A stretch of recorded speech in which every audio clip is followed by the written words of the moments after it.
Hello and welcome back to another episode. Indeed, welcome to the new set, the new corner of the office where I film these videos. This week was going to be a formal reveal, an actual exploration of what's going on behind me, but I'm having a little bit of trouble with the TV. We think it might be a bust capacitor, so it doesn't always go into standby and therefore can't always be turned on, which is frustrating, but it is fixable. So I'm going to have a crack at that, and next time hopefully we'll take a look around the new layout.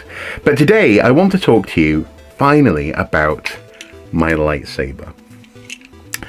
This is a lightsaber that I built in 2020. Wow. How does time fly? Made out of mainly plumbing parts with a couple of nice little features like a knurled nut and a purple stone for the activation button. But it's lacking one key crucial feature, and that is it doesn't activate. There's no blade for me to muck about with, basically, to even cosplay with at some point perhaps. And as much as I love this, it always felt slightly lacking.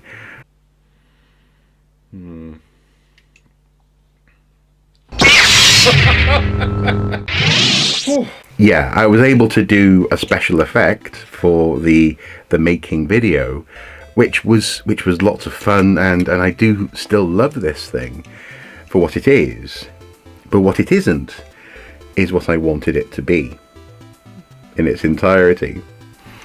Hence, I last year constructed a new lightsaber. I see you have constructed a new lightsaber. Yes, my training is complete.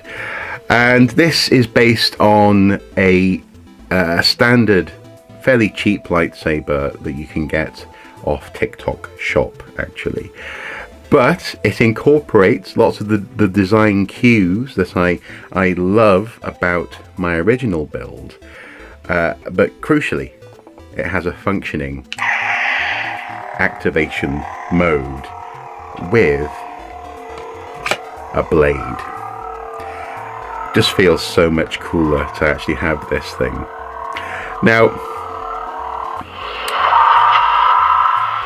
the process of making this was actually quite straightforward. When it first arrived, it was a silver lightsaber with a flat base here, designed actually so that you could have another module that screws into it and actually double end this, have another silver lightsaber coming out the other end, and have your own sort of Darth Maul kind of setup. I wasn't looking for that. And bit by bit I found ways to modify without obviously breaking this mechanism. First of all, it had to be a leather wrap. I love the leather wraps on swords. I have a sword from my time when I was working as a Viking at the Jorvik Viking Centre.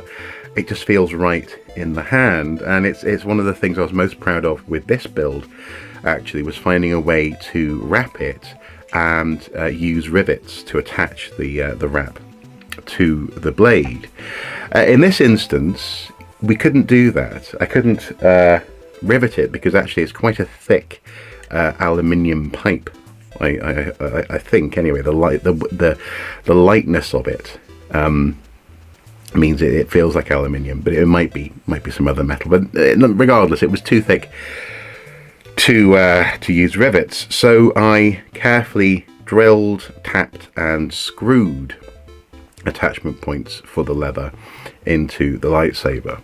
So that was at the top by the button, and at the base I simply glued it actually to the casing.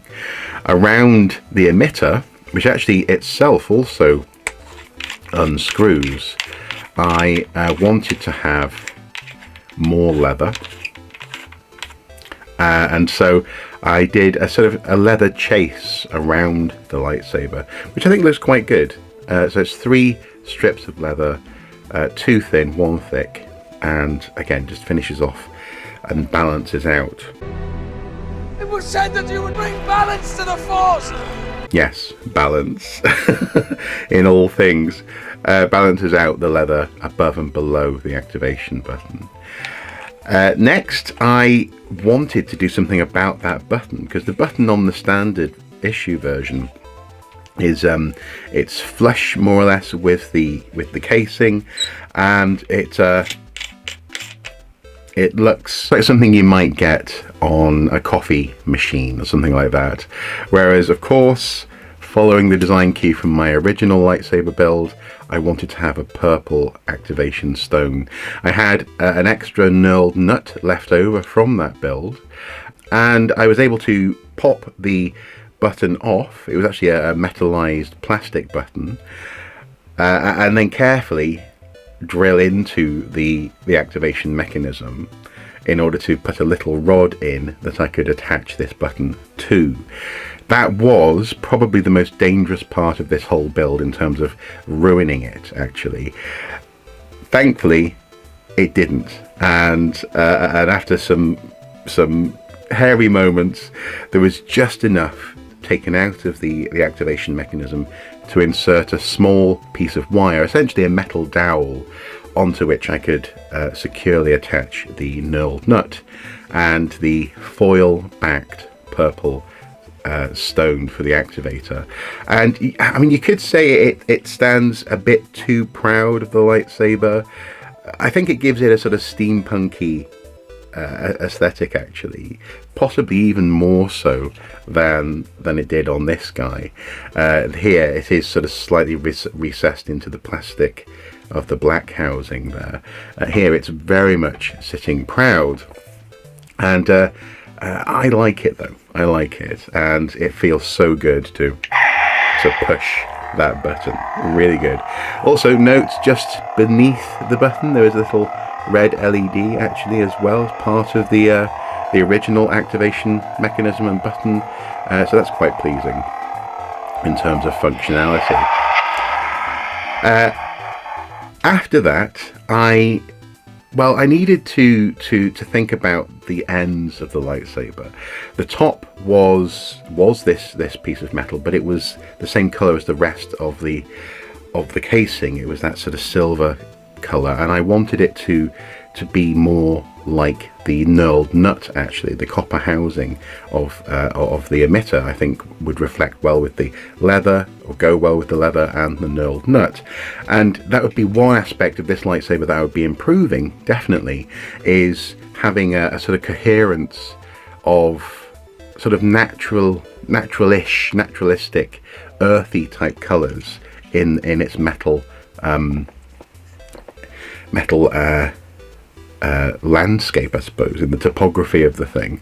And so having sprayed this with copper paint, and it's turned out really well actually, and then very lightly weathered it with some green acrylic, I needed something to balance this out at this end, and there was nothing. As I say, it was a flat piece of metal originally just on the casing, and it stopped at that point until I had an idea.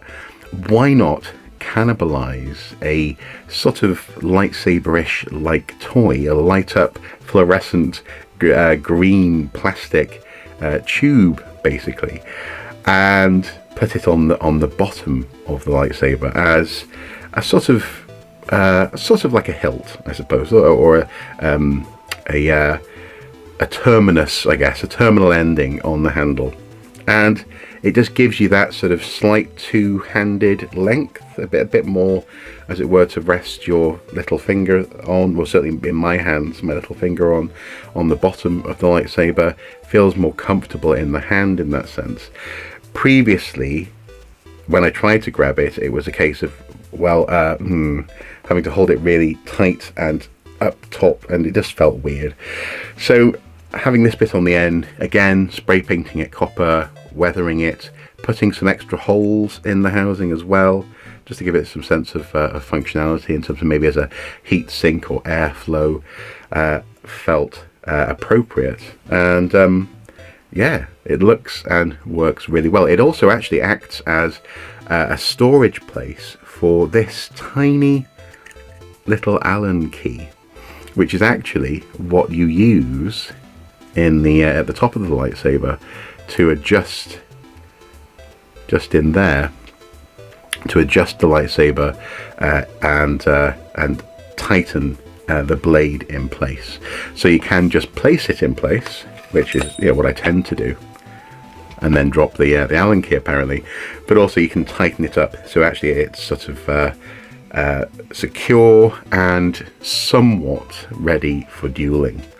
I haven't yet tested this in anger, but in theory anyway, that Allen key mechanism just clamps that nice and tight in there. I actually really like the way that this blade catches the light. In fact, it looks quite bright on camera. It's clearly a really good material for this purpose. Anyway, the final stage really in this lightsaber build was to think about the rest of the middle of the casing, and I wanted to take some design cues from my original lightsaber build, namely including an aspect of wood. I love the idea of natural materials on my lightsaber, at least. These two were cored out gin bottle lids with gin bottle corks with like a wooden cap. It was quite fiddly actually drilling out so much of that wood to make these rings. One of them actually snapped, I think, and I had to just sort of glue it back together in place. But I love the wood on this lightsaber.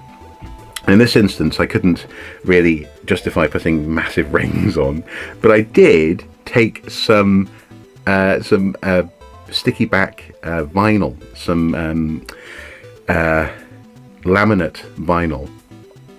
laminate effect pine wood vinyl, and put thin rings on the rings that were already on the case of the lightsaber. I actually painted in between those rings and then essentially weathered and rubbed off some excess to sort of highlight the black in the valleys. And on two, then a gap, then one, then a gap, then one, then a gap, I put the pine laminate, and I think it's quite nice. It's quite subtle.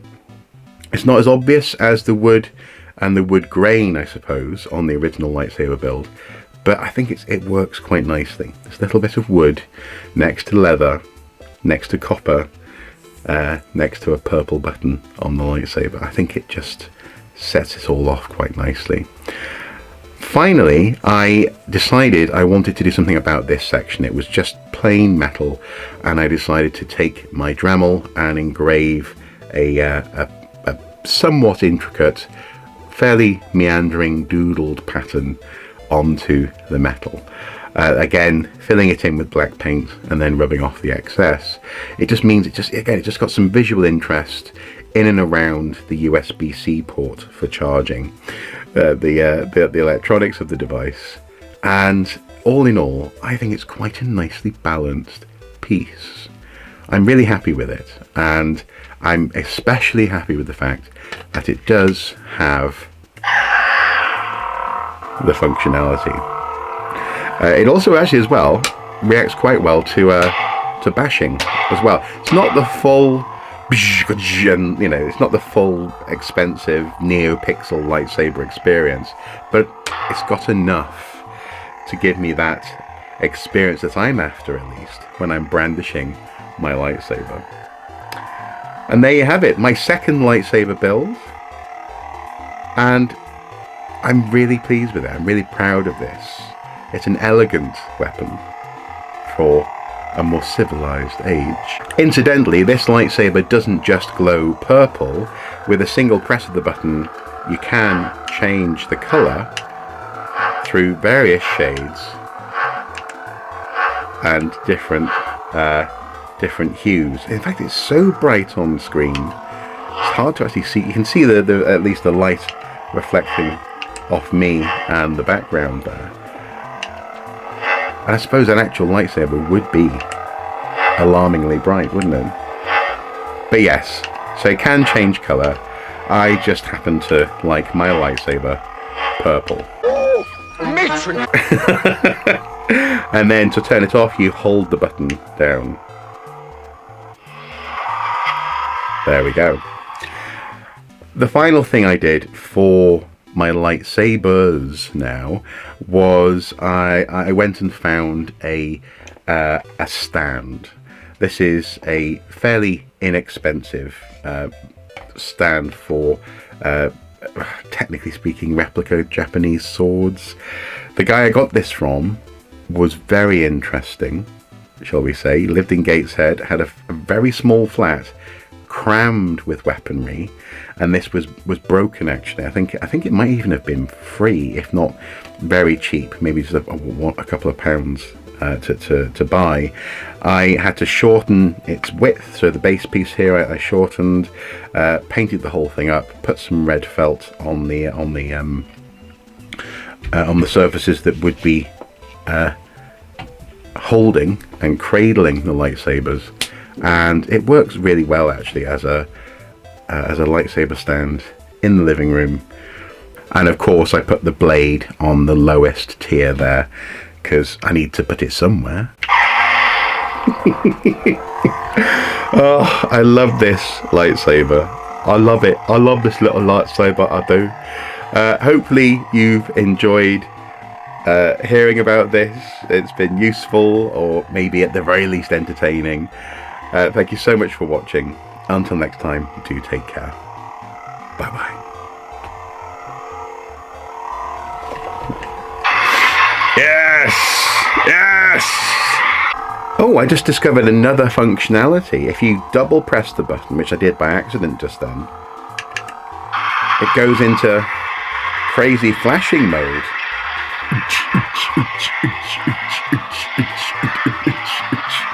Yeah. Anyway, enough of that. Take care. Bye.